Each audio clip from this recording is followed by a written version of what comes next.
जय हिंद दोस्तों।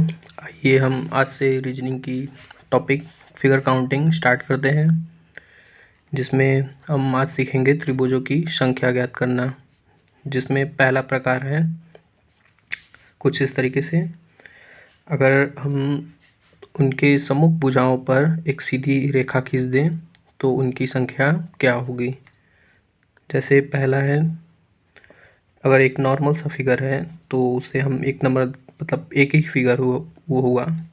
अगर लेकिन उसमें हम एक सीधी रेखा खींच देते हैं तो उसमें हम नंबरिंग करेंगे। पहले वाले फिगर को 1 नंबर देंगे और दूसरे वाले को 2 नंबर, फिर दोनों फिगरों को ऐड कर देंगे। ऐड करने पे जो आएगा वो आंसर हो जाएगा।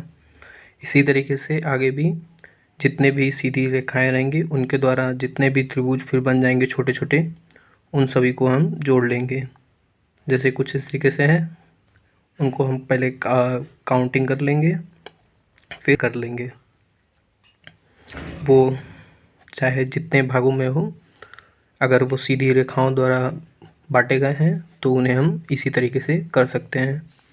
फिर इसमें दूसरा प्रकार है, जब उन पे समांतर रेखाओं द्वारा उनकी भुजाओं को मतलब बांट दिया जाए, तो उसमें हम समांतर रेखाओं को गिनते हैं, फिर गिनने के बाद उनको ही जोड़ लेते हैं। वो भले ही कितने भी हों, अगर उन्हें हम इस तरीके से भी देखेंगे तो भी इसी तरीके से सॉल्व होगा। उन्हें हम पहले काउंट कर लेंगे और काउंट करने के बाद ऐड कर लेंगे। अब आता है प्रकार तीसरा। प्रकार तीसरा पहले और दूसरे का मिश्रित है, जिसमें पहले तरीके से अगर हम उसे सीधी रेखाओं में बांट दें, फिर उन्हें हम समांतर रेखाओं में भी बांट दें, तो कैसे करेंगे। तो करना क्या है, पहले जैसे हम उन्हें जोड़ते थे उसी ही तरीके से जोड़ लेंगे। फिर समांतर रेखाएं जो हैं उनकी संख्याओं से हम उनके योग में गुणा कर देंगे। जैसे इनको हम जोड़ने पे हमारा 10 आया और इसमें समांतर रेखाएं जो हैं वो 2 हैं, तो इसमें हम 2 से गुणा कर देंगे। इसी तरीके से इनको भी हम पहले काउंट करेंगे, काउंट करने के बाद इनको ऐड कर लेंगे। फिर ऐड करने के बाद इसमें समांतर रेखाएं 3 हैं, तो 3 से इसमें मल्टीप्लाई हो जाएगा। अगर वो इस तरीके से भी रहेगा तो भी हम कर सकते हैं इसी तरीके से। उन्हें पहले हम काउंट कर लिए, फिर इसमें समांतर रेखाएं 4 हैं, जिससे हम उसमें 4 से मल्टीप्लाई करके हमारा आंसर आ जाएगा। अब त्रिभुज की मध्य भुजाओं में प्रकार चौथा, ये त्रिभुज की मध्य भुजाओं से एक अंदर एक त्रिभुज बनाएं, तो उन्हें कैसे करेंगे। अगर त्रिभुज के अंदर एक त्रिभुज है तो उसे 1 नंबर देके 4 पे 1 से मल्टीप्लाई और 1 ऐड कर देंगे, तो इनके द्वारा 5 छोटे त्रिभुज बन सकते हैं। छोटे बड़े मिला के 5 त्रिभुज बन जाएंगे। अगर इसी तरीके से त्रिभुज के अंदर 2 त्रिभुज हो जाएगा तो क्या करेंगे, 4 में 2 से मल्टीप्लाई करेंगे और 1 ऐड कर देंगे, जिससे वो जो आएगा वही आंसर हो जाएगा। इसी तरीके से आगे भी है प्रकार 5। अब त्रिभुज के अंदर जो त्रिभुज रहेगा उसके शीर्षों पे अगर एक रेखा खींच के उस छोटे त्रिभुज को 2 भागों में बांट देंगे, तो क्या करेंगे, पहले जैसे हल करते थे त्रिभुज के अंदर त्रिभुज, उसी तरीके से 4 गुणे जो उनकी संख्या है +1, उस तरीके से ये 5 आंसर आ जाएगा। फिर उसके बाद हम जितने भी छोटे त्रिभुज अब बन रहे हैं उनकी संख्याओं इसमें ऐड कर देंगे। और इसी तरीके से जैसे देख सकते हैं इसमें 5 जो आया है एक त्रिभुज बनने पर, और इसमें ये जो 9 आया है ये पहले वाले फिगर में ही हमारे बन के आ चुका था। वही मेथड है ये। देखिए एक त्रिभुज पे 5 आ रहा था और 2 छोटे त्रिभुज रहते हैं तो 9 आ रहा था, और बस उसमें आगे 6 ऐड कर देंगे तो हमारा काम हो जाएगा। अब त्रिभुज के अंदर त्रिभुज भी हो और उसी के अंदर भी एक सीधी रेखा से डिवाइड कर लेंगे, तो पहले तो 6 ही भाग थे, अब अंदर भी इसके 6 भाग हैं, तो अब टोटल 12 हो जाएंगे। तो अब 9 में इसमें 6 जोड़े थे तो इसमें 12 भाग हो गए हैं, तो इसमें अब 12 जोड़ देंगे। अब आते हैं प्रकार 6 पे। प्रकार 6 कुछ इस तरीके से है। इसमें हम फिगर में जितने भी छोटे त्रिभुज हैं उनकी हम नंबरिंग पहले कर लिए, फिर नंबरिंग करके इसे हम 2 मेथड से सॉल्व कर सकते हैं। एक ये फार्मूला है जिसमें छोटे त्रिभुज की संख्या गुणे 2, फिर जो आएगा उसमें -5 कर देंगे। जैसे हम इन्हें काउंट किए हैं तो हमारा 16 आ गया है, फिर 16 में 2 से हम मल्टीप्लाई कर दे रहे हैं, फिर 5 माइनस करके जो आ गया वो आंसर है। अब आते हैं सेकंड मेथड पे।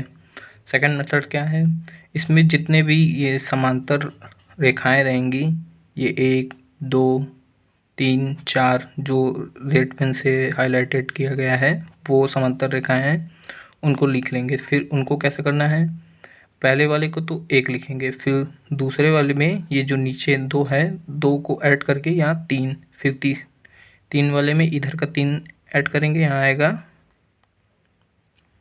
6, फिर 6 में आपका ये 4, फिर ये 10, फिर इन सभी को हम जोड़ लेंगे, फिर आ जाएगा हमारा 20।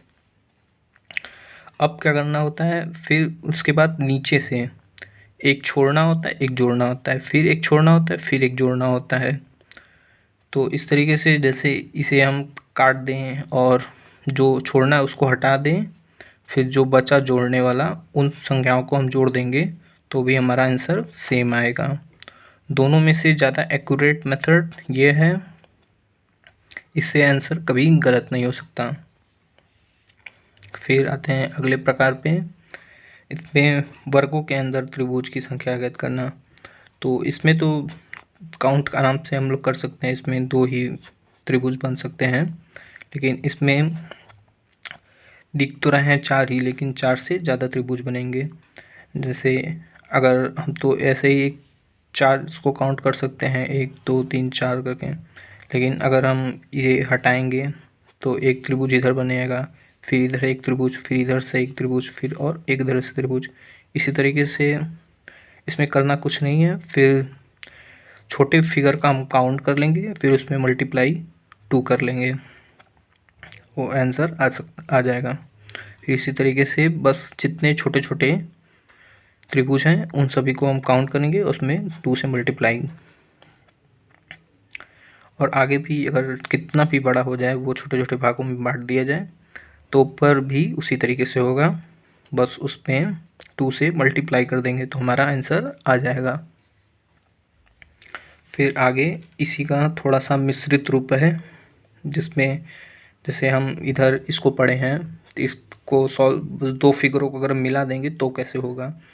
तो पहले तो हमारा देखिए इसका आंसर 8 ही आ रहा था और इधर का भी 8 आ रहा था, लेकिन दोनों को ऐड करने पर एक इधर देखिए ये एक त्रिभुज बनेगा और एक त्रिभुज ये बनेगा, जिसको हम पहले वाले को एक लाइन से और दूसरे वाले को 2 से अलग कर दिए हैं जिससे पता चलता रहे। तो 2 नए त्रिभुज दोनों को ऐड करने बनेंगे, जिसकी वजह से फिर इसमें 2 और अधिक जोड़ा जाएगा। अब अगर ये इस वाले फिगर को अगर हम जोड़ते हैं तो कैसे करेंगे, इस तरीके में पहले हमारा जो आंसर आया था वो तो हमारा उसके लिए रहेगा ही रहेगा, लेकिन उनको ऐड करने पर यहाँ पर 4 छोटे बड़े मिलाकर त्रिभुज और बनेंगे।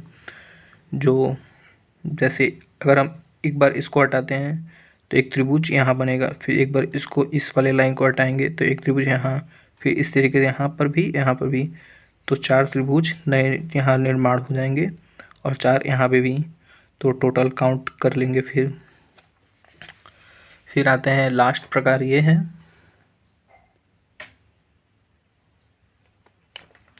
इसमें भी